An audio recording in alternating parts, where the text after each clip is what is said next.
Hi everyone, my name is Jaime Samluck and I am a pediatric nurse practitioner and lactation consultant. My scholarly project is titled Enhancing Mother-Baby Dyad, Training Healthcare Professionals to Efficiently Use the Edinburgh Postnatal Depression Scale in Pediatric Care to Improve Outcomes. This quality improvement project was completed at Westminster Pediatrics. Pediatric clinicians see infants and caregivers repeatedly in the first year of life, which creates an important opportunity to identify maternal mental health concerns. In this presentation, I will review the evidence, the PDSA framework, the project workflow, results from caregivers, implications for practice, and what I learned as a DNP prepared nurse practitioner. Project and leadership and practice site. My committee included Dr. Robin Hendricks as chair, Dr. Boniface Stegman as second community reader, and Dr. Michael Beardsley as community member. Their guidance helped keep the project clinically meaningful, realistic for the practice site, and methodologically sound. The implementation site was Westminster Pediatrics, a community pediatric primary care practice. Eligible caregivers attending well visits with infants from birth through 6 months. Staff education occurred on March 23, 2026, and implementation and data collection ran from March 24 through April 23, 2026. Because the project was built inside the existing practice workflow, each role and process step could be redesigned for realistic continuation. Postpartum depression affects the whole dyad. Postpartum depression affects more than one person. It can influence the mother-baby dyad and the larger family system. National surveillance data indicate that about 1 in 8 women report postpartum depressive symptoms, with higher rates in some groups. Symptoms may include sadness, anxiety, hopelessness, impaired functioning, or maternal depression.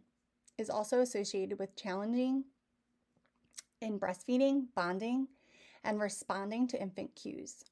Infant effects may extend to emotional, behavioral, social, and developmental outcomes. The EPDS is a screening tool, not a diagnostic test. A positive score signals the need for conversation, clinical assessment, a safety evaluation, and possible referral. That distinction shaped this workflow. The score opened a pathway to care. It did not label the caregiver. A standardized workflow addressed a clear practice gap. Before implementation, clinicians recognized the importance of maternal mental health, but the practice did not have a standardized EPDS process. Screening could depend on a caregiver raising a concern or on a provider recognizing symptoms during conversation. That meant eligible caregivers could be missed. The project aim was to combine provider and staff education with routine EPDS screening during infant well visits. 4 practical outcomes were examined: screening completion, positive identification, referral, and provider confidence. The clinical inquiry asked how a standardized EPDS process would affect those outcomes during a 1-month implementation period. This was intentionally a quality improvement question.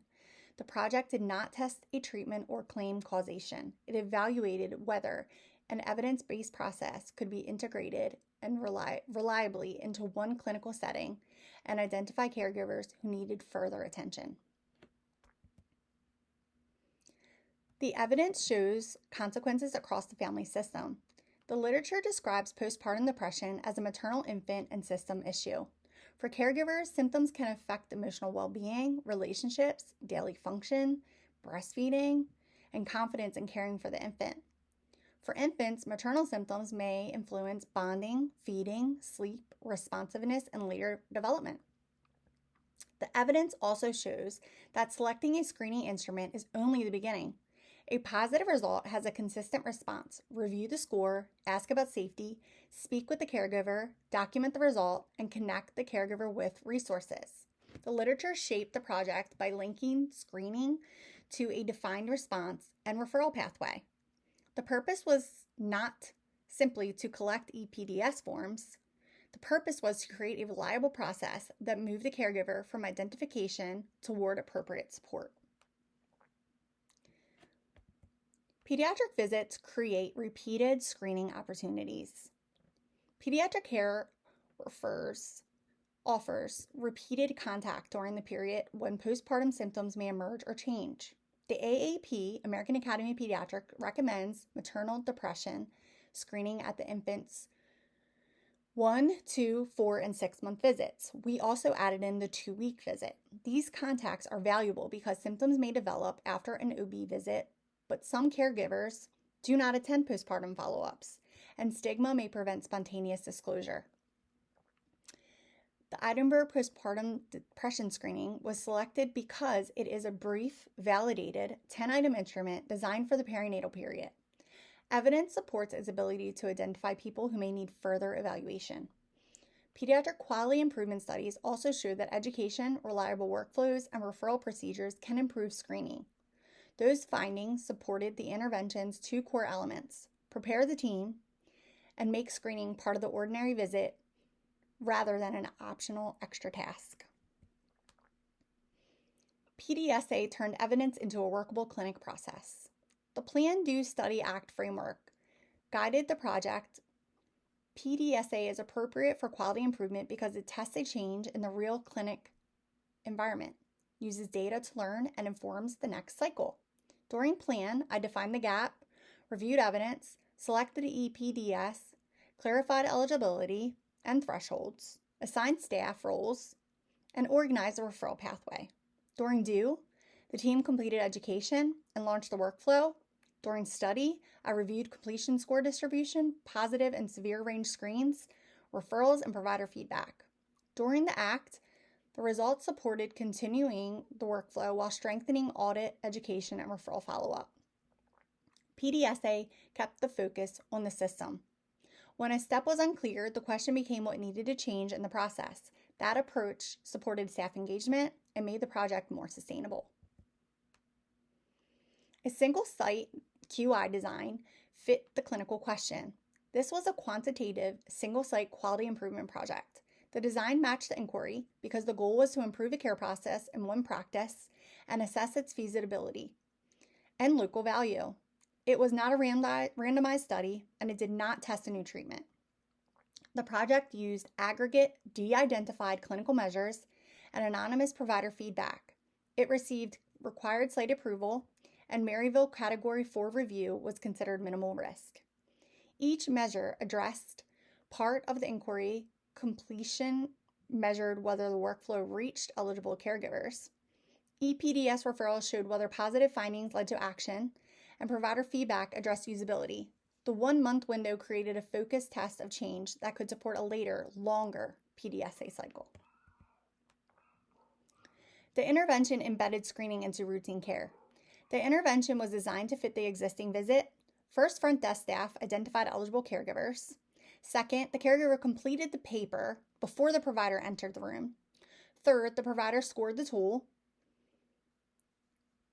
reviewed any concerning response, discussed the result, documented in the electronic record, and assessed the safety. Fourth, the provider initiated a referral and supplied resources when clinically appropriate. Before launch, providers and staff completed a focused 15 to 20-minute education session covering eligibility, administration, scoring, project thresholds, documentation, communication, and referral procedures. Each team member had a clear role, which reduced dependence on one person, remembering every step. Once the process became familiar, screening functioned as a routine component of the well visit rather than a separate service. The sample included 50 postpartum caregivers, ages 21 to 36. All attended an eligible well visit with an infant from birth through 6 months. Inclusion required the caregiver to be at least 18, postpartum, present for the eligible visit, and able to complete the EPDS during implementation. Caregivers under 18, people who were not postpartum, and visits involving infants older than 6 months are ineligible for this, and they were excluded. This was a local implementation sample, not a random research sample. It accurately describes whom the workflow reached during 1 month at this practice, but it should not be interpreted as a population prevalence estimate. The measures captured reach, risk, response, and feasibility. Screening completion was the number of eligible caregivers who completed the EPDS. Scores were grouped as 0 to 6, 7 to 9, and 10 or higher. A score of 10 or higher was the project's positive threshold, and scores of 13 or higher were also reported as a severe range subset. Referral initiation was recorded for caregivers referred for mental health care. Provider feedback addressed confidence and workflow usability.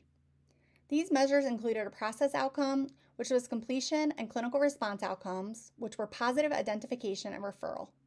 Provider feedback served as feasibility measure. No numeric provider survey result was available, so confidence is described qualitatively rather than presented as an inferential statistic. Descriptive statistics were the primary analysis because the project asked what happened during implementation. Frequencies and percentages summarized completion, EPDS categories, severe range scores, and referrals. Age was described with the observed range. For the positive screen and outcome, a one-sample proportion z-test compared the observed 20% with a predefined 10% benchmark.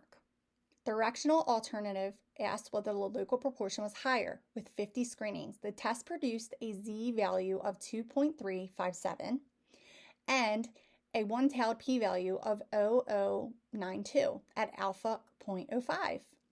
The test was selected because the outcome was binary and the comparison involved one observed proportion and one benchmark. The results should still be interpreted as a local quality improvement finding, especially given small non-random sample. 1 in 5 caregivers screened positive. The score distribution shows what routine screening identified. 25 caregivers, or 50%, scored from 0 to 6. 15 caregivers, or 30%, scored from 7 to 9. 10 caregivers, or 20%, scored 10 or higher, and therefore met the project's positive threshold. Within that positive threshold, 4 caregivers, or 8% of that entire sample, had scores of 13 or higher. The severe range group is a subset of the 10 positive screens, not an additional category. The key finding is that 1 in 5 caregivers screened positive. Without a routine process, some of these concerns might not have been identified during a pediatric visit. The distribution also shows why the workflow needed a response pathway, not simply a completed questionnaire. Screening reached every eligible caregiver. The workflow reached all 50 eligible caregivers, producing 100% screening completion during the implementation period. That result demonstrates strong short-term reliability in this setting. 8 caregivers received a mental health referral. This equals 16% of the full sample and 80% of the 10 caregivers who screened positive. A positive screening appropriately triggered clinical assessment. It did not automatically require the same referral decision for every person. The clinician also considered safety discussion with the caregiver, preferences, and available resources. These outcomes answered 2 important parts of the inquiry. The process could be completed consistently, and it generated action for the caregivers needing additional support. Future work should determine whether referrals resulted in connection to care. The positive screen rate exceeded the benchmark. The observed positive screen proportion was 20%. Compared with the 10% benchmark, the one sample proportion z-test produced a z-value of 2.357 and a p-value of 0.0092 for the directional hypothesis. At the project's alpha of 0.05, the finding indicates that the observed proportion was statistically higher than the benchmark. Clinically routine screening identified twice the expected proportion and created opportunities for assessment and referral. This does not establish prevalence for the wider community, and it does not prove that the workflow caused depressive symptoms. The appropriate interpretation is narrower. During this local implementation, systemic screening identified more positive results than the predefined comparison and showed why relying on one spontaneous disclosure may miss caregivers who need attention. Finding support feasibility and expose the referral gap. The clinical inquiry asked whether a standardized EPDS process would improve completion, identification, referral, and provider confidence. The finding support feasibility. Every eligible caregiver was screened. 10 positive results were identified and 8 referrals were initiated. Provider feedback suggested improved confidence with scoring, discussion, documentation, and referral, although the result is qualitative because no numeric survey data were available. The findings also exposed the next improvement opportunity. Screening completion was perfect, but referral occurred for 80% of positive screens. And completed connection to care was not measured. A sustainable program therefore needs the reliable screening. It needs clinical judgment, caregiver-centered discussion, a current referral network, and closed-loop follow-up so that the practice can determine whether the caregiver actually receives support. Several limitations affect interpretation. The sample was small, non-random, and drawn from one pediatric practice over 1 month. Limiting generalizability. There was no concurrent control group and no robust pre-implementation baseline, so the project cannot attribute change solely to the intervention. The project collected a limited set of caregiver characteristics, preventing subgroup or equity analysis.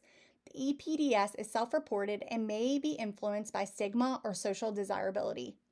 Referral initiation was measured, but appointment completion, treatment, engagement, and longer-term caregiver or infant outcomes were not. Finally, provider confidence was described qualitatively, and my role in implementation may have influenced staff behavior. These limitations temper broad conclusions, but they do not erase the local evidence that the workflow was feasible and identified an unmet need. For practice, the project provides a repeatable team workflow rather than depending on one clinician's memory. Clear roles, scoring guidance, documentation, safety assessment, and referral procedures make maternal mental health screening more consistent. For patients and families, routine screening can normalize the conversation, reduce reliance on self-disclosure, and create an earlier path to help. Supporting the caregiver also supports the infant and Dyad relationship. For the healthcare community, pediatric practices can serve as another access point in the perinatal mental health system. That role requires coordination with OBs, primary care, behavioral health, crisis and community resources. The central practice implication is that screening should never stand alone. It must be paired with a safe, reliable, caregiver-centered response. Sustainability requires ownership and feedback. The practice should identify a workflow owner, include the process in new staff orientation, and maintain a quick scoring and response guide. An electric prompt or consistent paper process can protect screening from being missed. Monthly audit can track eligibility, completion, positive results, documentation, referrals, and eventual connection to care. Sharing a brief dashboard with the team would keep the process visible and support another PDSA cycle. Referral capacity also needs active maintenance, a current resource directory, clear urgent safety procedures, and warm handoffs when possible can reduce the gap between referral and treatments. These steps preserve the successful screening workflow while assessing the most important unanswered question, whether identified caregivers receive effective support. The next cycle should extend the implementation period and establish a clearer baseline. A larger sample would permit more stable estimates and analysis by relevant demographic and access factors. Outcome measurement should move beyond referral initiation. I would track successful contact, appointment attendance, treatment engagement, repeat symptoms when appropriate, and barriers such as wait times, transportation, insurance, language, and caregiver preference. I would also use a structured pre- and post survey for provider confidence and collect caregiver feedback about acceptability. Those measures would answer whether workflow is equitable and whether identification leads to care. The next PDSA cycle could then test targets changes such as electric prompt, warm handoff, care navigation call, or updated community partnership.